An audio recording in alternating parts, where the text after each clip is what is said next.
Agora nós vamos conversar com o Mauro Benevides, deputado federal pelo PDT do Ceará. Deputado, boa tarde. Boa tarde, Denise. Prazer estar com você na tarde de hoje.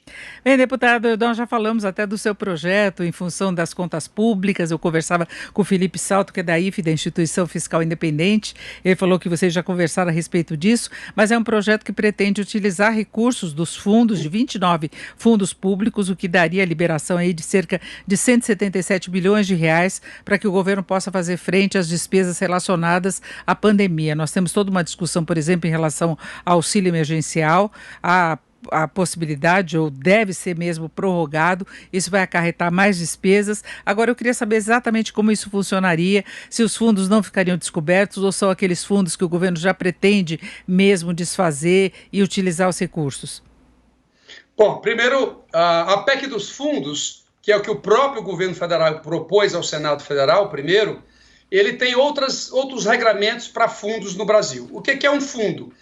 É você, através de uma lei ou de uma emenda constitucional, você cria um imposto, uma taxa, enfim, um tributo, e você vincula a uma despesa específica. Você só pode gastar aquele dinheiro se for naquela despesa que está lá consignada em lei.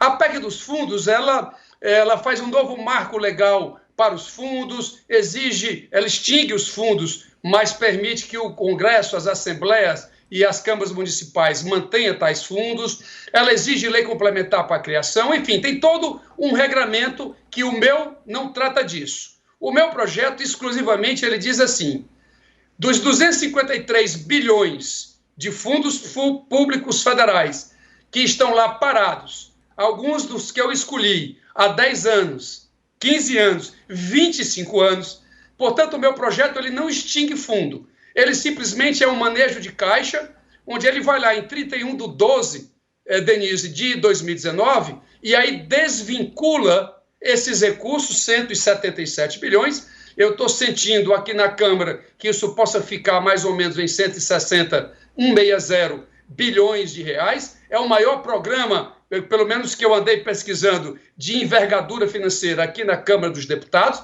para o governo fazer o seguinte, e aqui quero aproveitar para esclarecer que as pessoas não estão entendendo corretamente como esse dinheiro vai ser usado. É o seguinte, apesar desse dinheiro, no cálculo da receita primária e da despesa primária, ou seja, do resultado primário, a metodologia diz que você não pode trazer dinheiro, poupança de exercício anterior, para dentro do cálculo do resultado primário do exercício corrente. Portanto, as pessoas dizem, não, mas ele não vai agregar receita nova, não vai agregar dinheiro novo. O déficit primário permanece o mesmo.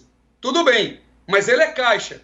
Isso significa o seguinte, se o governo federal vai ter um déficit primário de 800 bilhões de reais com esses 100 bilhões que o presidente vai anunciar agora à tarde, isso significa, e, portanto, teria que ir ao mercado financeiro, financiado com títulos públicos para pagar juros eternamente. Ele vai pegar esses 160 bilhões, vai pagar parte dessas despesas e, portanto, em vez de aumentar a dívida em 800 bilhões, ele vai aumentar a dívida em 800 bilhões menos exatamente o valor correspondente. 800 menos 160 significa 640 bilhões de reais. Mas aí o Banco Central não teria, depois de enxugar essa liquidez também, esse dinheiro que vai ser injetado na economia? É outro raciocínio também que precisa ser melhor explicado, que não é verdadeiro, por duas razões. Mesmo que ele tivesse que enxugar na totalidade esses recursos, e eu vou explicar que não é, mas vou partir do raciocínio, isso significa que a operação compromissada, eu pago Selic. Para emitir títulos públicos, hoje, por exemplo, 5 ou 10 anos pré-fixado, a Selic hoje é 2,25%. Lá no mercado financeiro é 7%, 6,84%. Portanto, é um financiamento extremamente mais barato, fazendo, portanto, com esses 160 bilhões. Portanto, os monetaristas sabem exatamente o que eu estou falando. E segundo ponto, esse mais profundo ainda, que quem é da academia compreende bem o que eu vou falar, que é no regime de meta de inflação, quando você roda o sistema em tendência declinante de taxa de juros, como é o caso do Brasil atual, isso significa que quando você injeta moeda na economia numa perspectiva de redução de taxa de juros, a demanda por moeda vai aumentar. Então, a quantidade de moeda que tem que ficar na economia para manter a taxa de juros mais baixa, ela é maior. Portanto, eu não preciso, nesse momento, em tendência declinante de taxa de juros, eu não preciso enxugar na mesma proporção. Então, 2 pontos. Não só ela é mais barata, como também eu não preciso enxugar no mesmo montante. Portanto, esse dinheiro reduz drasticamente a necessidade de financiamento do governo federal, ele diminui a velocidade de crescimento da relação dívida-PIB, que é a primeira variável, seja investidor nacional, seja investidor internacional, é a primeira variável de análise e é exatamente essa que eu estou perseguindo. Diminuir essa velocidade de crescimento para que os investidores se sintam mais confortáveis. E terceiro, Denise, pode prosseguir. O gasto primário que está sendo feito, nós estamos tendo cuidado para que ele não tenha o spillover effect, ou seja, que ele não transborde esses gastos para 2021. Daí a razão da antiga PEC da guerra, a PEC 10, hoje, emenda constitucional número 106, onde nós obrigamos o governo a fazer um marcador específico para a despesa em 2020, exatamente para que todo brasileiro ou qualquer investidor internacional pudesse compreender, primeiro, o tamanho desse crescimento da despesa primária e, segundo, tivesse a convicção absoluta de que não vai ter nenhum spillover effect em 2021, 2022, o que quer que seja. Portanto, o meu projeto, em parceria com o deputado André Figueiredo, ele reduz a dívida bruta brasileira, apesar dele não alterar o resultado primário de 2020. Agora, deputado, isso pode ser pautado, tem apoio, o senhor já conversou com o Rodrigo Maia a respeito disso, porque a equipe econômica, em princípio, até aceitaria,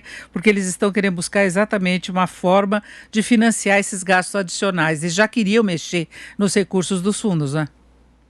Em princípio, não, Denise. Eu acho que eles estão muito interessados na busca disso por uma razão muito simples. O Tesouro está incomodado com o prêmio de risco muito além da Selic que o mercado financeiro está demandando nesse exato momento. Portanto, esse manejo adicional de recursos permite, portanto, que o Tesouro, por exemplo, não chancele num determinado leilão essa cobrança de taxa de juros muito mais elevadas. Esse é o charme, né, que esse projeto ele significa. Em relação à tramitação na Câmara, sem ser a semana passada, anterior, na terça-feira nós apresentamos, na quinta-feira tinha 440 assinaturas, na sexta-feira foi aprovado por unanimidade no Colégio de Líderes, na terça-feira, essa sim, da semana passada, foi aprovada a urgência da matéria. O que é aprovar a urgência no Congresso Nacional da Câmara dos Deputados? Significa que a matéria não precisa percorrer todas as comissões para as quais